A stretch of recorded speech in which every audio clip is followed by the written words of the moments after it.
Il semble qu'il ne suffisait pas à son immense amour d'avoir versé ce sang tout entier sur la croix, s'il ne restait pas encore avec nous jusqu'à la fin des temps pour nous alimenter et nous abreuver de ce très précieux sang dans la Sainte Communion. Avec la voix retentissante de ce sang, il nous appelle et désire vivement que nous y participions. Ouvrez-moi quelques accès vers votre cœur, je le comblerai de mes grâces, nous dit Jésus. Jésus nous témoigne d'un amour parfait en se donnant lui-même tout entier aux âmes dans la Sainte Communion. Il nous abreuve alors avec son très précieux sang, qui non seulement nous purifie de nos tâches quotidiennes, mais nous préserve pour l'avenir des fautes graves. C'est ce qu'a voulu exprimer le Christ par le lavement des pieds qu'il fit à ses apôtres.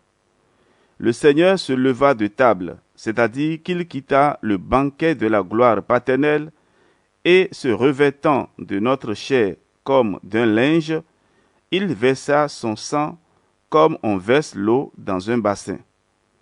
Depuis ce moment, il lave chaque jour nos pieds quand nous le recevons en rémission des péchés.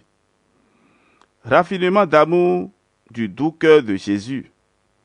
Avec quelle avidité les âmes ne devraient-elles pas courir, s'étancher à cette fontaine inépuisable de bonté et d'amour?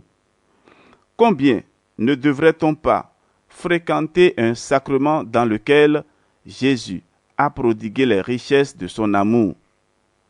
Avec quel sentiment et avec quelle disposition devrait-on recevoir le très précieux sang de Jésus qui se donne ici avec sa chair immaculée, avec son âme très sainte, avec sa divinité même?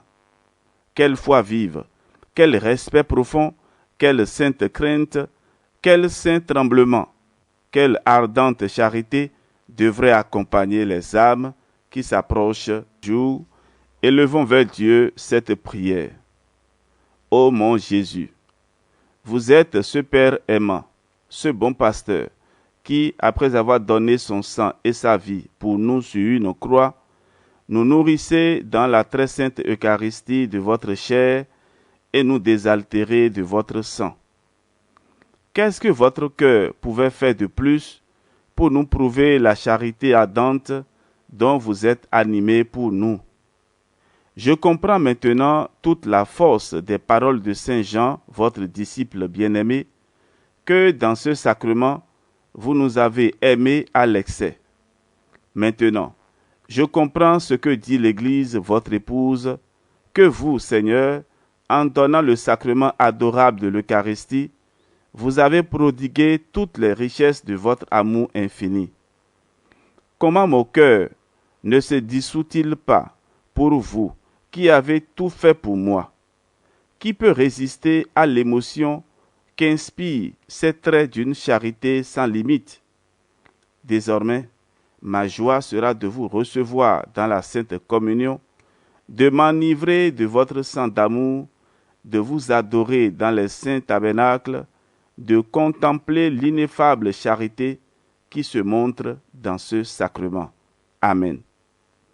Sang précieux versé pour moi, pour tant d'amour et de souffrance, sang divin, je veux mettre en toi mon amour et mon espérance.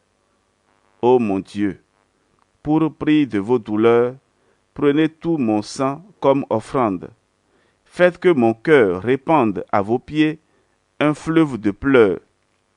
Ô doux Jésus, ma seule tendresse, votre sang verse en mon cœur une divine ivresse.